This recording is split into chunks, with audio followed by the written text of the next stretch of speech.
warahmatullahi wabarakatuh. Di sini perkenalkan, nama saya Muhammad Alvino. Saya akan menjelaskan tentang jaringan komputer. Pertama-tama kita akan membahas pengertian dari jaringan komputer itu sendiri. Jadi jaringan komputer adalah dua atau lebih komputer yang saling terhubung untuk berbagi data. Jaringan ini dibentuk melalui kombinasi software dan hardware agar sistem dapat berjalan dengan lancar. Untuk mengirim data ke tujuan yang tepat, perangkat seperti switch dan router digunakan untuk jalannya jaringan komputer ini. Nah, tujuan dari jaringan komputer ini adalah untuk membuat antara perangkat dapat berkomunikasi satu sama lain. Nah, lalu kemudian apa manfaat dari menggunakan jaringan komputer ini? Ya, yang pertama dapat menyederhanakan dan mempercepat proses komunikasi antar komputer. Lalu kemudian dapat membagi akses pada sumber daya secara efektif. Lalu menghemat biaya penyediaan sumber daya, perangkat keras dan lunak. Lalu data dapat disimpan dengan lebih terorganisir. Lalu kemudian di sini ada jenis-jenis jaringan berdasarkan jangkauan. Yang pertama ada LAN atau Local Area Network. LAN adalah jaringan komputer yang menghubungkan perangkat-perangkat yang terbatas, seperti dalam satu gedung, kantor ataupun sekolah. Biasanya jaringan ini digunakan untuk berbagi sumber daya seperti printer, file, atau akses internet. Yang kedua ada Metropolitan Area Network atau MAN. Jaringan yang menghubungkan beberapa LAN yang berada dalam satu kota atau area metropolitan. Lalu kemudian ada Wide atau Wide Area Network atau WAN. Nah, jaringan komputer yang menghubungkan perangkat-perangkat yang terletak di lokasi yang sangat luas. Perangkat ini menghubungkan berbagai kota, negara, atau bahkan benua. Dan yang terakhir ini ada yang jangkauannya kecil, itu ada Personal Area Network atau PAN. Jaringan dengan jangkauan terbatas, PAN ini umumnya hanya beberapa meter dan digunakan untuk menghubungkan perangkat-perangkat pribadi. Kemudian di dalam jaringan komputer juga ada beberapa perangkat atau bahkan banyak perangkat yang digunakan untuk mengakomodasi atau mengorganisir agar bisa terjalannya jaringan komputer ini. Yang pertama itu ada yang namanya NIC atau Network Interface Card. NIC ini berfungsi sebagai perantara atau penghubung antara komputer dengan sebuah jaringan melalui kabelan. Lalu kemudian ada yang namanya wireless card, berfungsi hampir sama dengan NIC, yaitu menghubungkan antara komputer atau laptop dengan jaringan internet. Bedanya jika NIC menggunakan perantara kabel, sedangkan wireless card menggunakan jaringan nirkabel, jadi tanpa kabel. Kemudian di sini juga ada yang namanya access point. Access point merupakan perangkat keras jaringan lokal yang berisi sebagai pemancar dan juga penerima sinyal baik dari server maupun klien. Lalu kemudian ada router. Router merupakan perangkat yang berfungsi menyebarkan paket data melalui jaringan atau network yang berbeda, atau bisa disebut juga perangkat yang bertugas mengirimkan paket data di internet. Lalu kemudian ada switch. Switch berfungsi sebagai perangkat yang mengambil peranan dalam pendistribusian data dari router menuju klien. Selain itu juga switch berperan dalam mengatur dan juga pembatasan jumlah paket data transmisi ke klien. Lalu kemudian ada hub, yaitu perangkat keras yang fungsinya sama dengan switch, yakni untuk mendistribusikan paket data. Hanya saja cara penggunaannya tidak perlu konfigurasi tambahan seperti switch alias tinggal colok. Lalu kemudian ada yang namanya bridge. Sebetulnya bridge adalah penamaan mode perangkat yang diperuntukkan dalam menghubungkan suatu jaringan dengan jaringan lainnya, bisa menggunakan wireless maupun kabel. Lalu kemudian ada repeater. Repeater merupakan perangkat keras jaringan komputer yang mengambil peranan dalam memperluas area jangkauan sinyal wireless. Lalu ada yang namanya ini NAS atau Network Attached Storage, yang berfungsi sebagai perangkat dengan jaringan utama sebuah server, di mana nantinya ketika klien membutuhkan penyimpanan tambahan cukup dengan mengakses storage tersebut. Nah, kemudian setelah ada perangkat yang namanya perangkat keras ya, perangkat keras di dalam jaringan komputer, ada juga yang namanya pastinya perangkat lunaknya ya.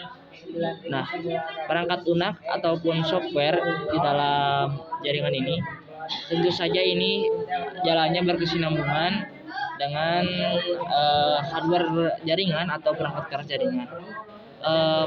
Pastinya ini dalam konteks komputasi ataupun jaringan, yang namanya software itu akan berjalan kalau adanya hardware. Begitupun sebaliknya, kalau adanya hardware itu tidak akan jalan kalau tidak ada software. Jadi saling melengkapi lah.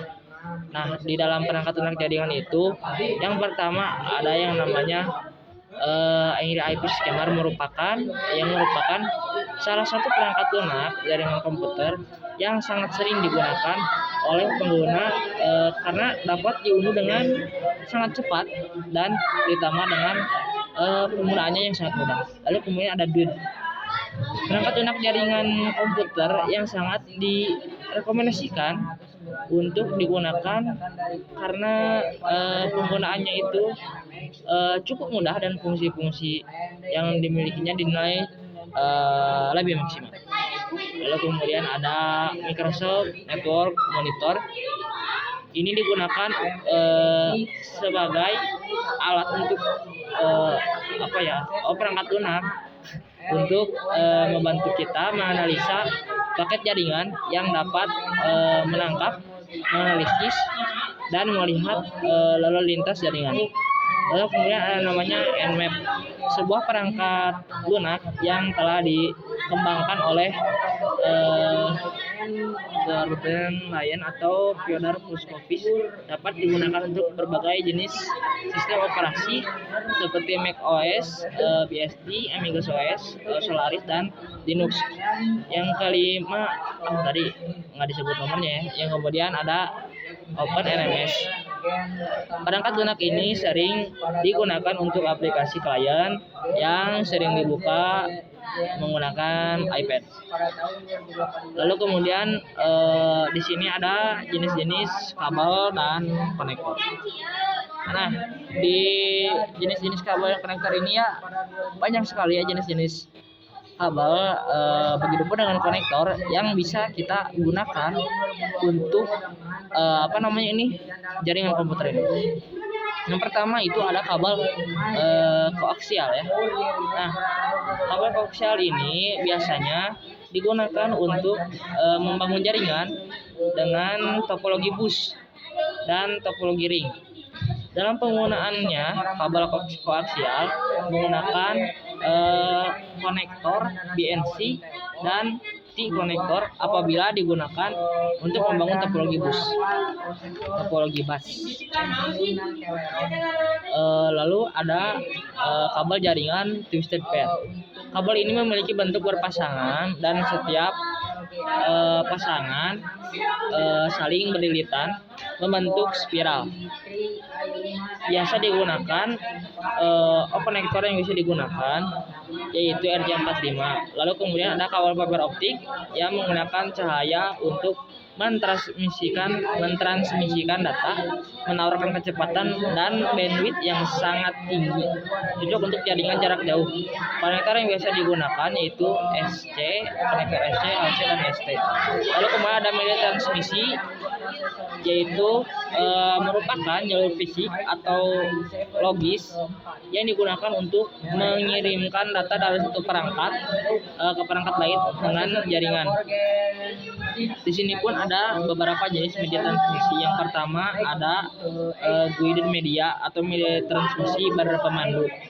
Nah, ini ada kabel twisted pair, lalu kabel koaksial, dan kabel fiber optik.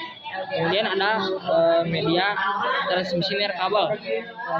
Yang pertama ada gelombang radio, kemudian yang kedua ada gelombang mikro, kemudian yang ketiga ada gelombang inframerah, dan yang terakhir ada satelit. Nah, apa sih fungsi dari media transmisi? Nah, fungsi dari media transmisi yaitu untuk menyediakan jalur untuk pengiriman data, kemudian untuk memungkinkan komunikasi antar perangkat dalam jaringan. Lalu kemudian yang terakhir ini menentukan kecepatan, keandalan, dan efisiensi dari komunikasi. Nah, ini juga ada faktor pemilihan media transmisi. Pemilihan media transmisi itu tergantung pada beberapa faktor, antara lain harga, performa, dan kebutuhan khusus. Jadi ya untuk faktor di sini maksudnya itu kita bisa memilih media transmisi sesuai dengan yang kita butuhkan. Misalnya harga yang sesuai, atau performa yang tinggi, ataupun kebutuhan khusus ya, kebutuhan yang lainnya mungkin performanya ingin yang bagus lah, cuman harganya murah gitu. Nah, dan kemudian di sini ada yang namanya IP address dan subnetting ya. IP address adalah alamat unik yang diberikan ke setiap perangkat dalam jaringan. Terdapat kelas A, B, dan C. Nah, apa sih fungsi IP address? Yaitu fungsi dari IP address itu memungkinkan data dikirimkan dan diterima ke lokasi yang tepat dalam jaringan. Struktur IP address terdiri dari 32 bit untuk IP v4 atau 128 bit untuk IP v6 yang bisa ditulis dalam format desimal terpisah titik, misalnya 192.168.1.1. Itu contoh untuk IP address terpisah dengan titik. Kemudian ada dua jenis dari IP address itu sendiri. Yang pertama ada IPv4 32 bit ya, dan ada IPv6 yang berisikan 128 bit. Nah, lalu kemudian setelah IP address itu ada yang namanya subnetting. Subnetting itu tujuannya untuk meningkatkan efisiensi penggunaan alamat IP, mempermudah manajemen jaringan, lalu meningkatkan kinerja jaringan. Nah, contohnya, jika sebuah jaringan memiliki IP address 192.168.1.0 dengan subnet mask 255.255.255.0, maka semua perangkat dengan IP address mulai dari 192.168.1.1 hingga 192.1.1.254 berada dalam satu subnet. Jadi itu adalah fungsi subnetting. Jadi untuk memaksimalkan penggunaan jaringan.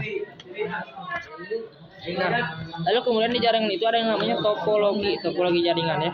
Topologi jaringan itu merupakan rancangan atau susunan fisik dan logis dari perangkat komputer yang terhubung dalam sebuah jaringan. Nah, jenis-jenis topologi ini ada banyak sekali. Yang pertama ada topologi bus ya. Ini harus pakai gambar sih menjelaskannya. Nanti ada gambarnya. Topologi bus, kemudian ada topologi star, ada lagi topologi ring, topologi mesh, topologi tree, lalu ada topologi hybrid. Nah, yang hybrid ini itu merupakan kombinasi dari dua atau lebih topologi yang berbeda. Nah, kelebihan dan kekurangan topologi ini banyak ya, semua topologi, tapi kita akan mungkin beberapa saja. Yang pertama ada topologi bus. Kelebihannya itu biayanya rendah, mudah dipasang, cocok untuk jaringan kecil. Kemudian ada kekurangan, performanya itu menurun pada jaringan besar, sulit mendeteksi dan memperbaiki gangguan. Baiklah ya. Kemudian ada topologi star, itu kelebihannya mudah dikelola, aman, fleksibel, mudah ditambahkan atau dikurangi perangkat. Lalu kekurangannya itu boros kabel, jika hub atau switch rusak seluruh jaringan terganggu, lalu lalu lintas padat, mengurangi kecepatan. Baik, sekian dari saya, mohon maaf kekurangannya. Sekian dari saya. Wassalamualaikum warahmatullahi wabarakatuh.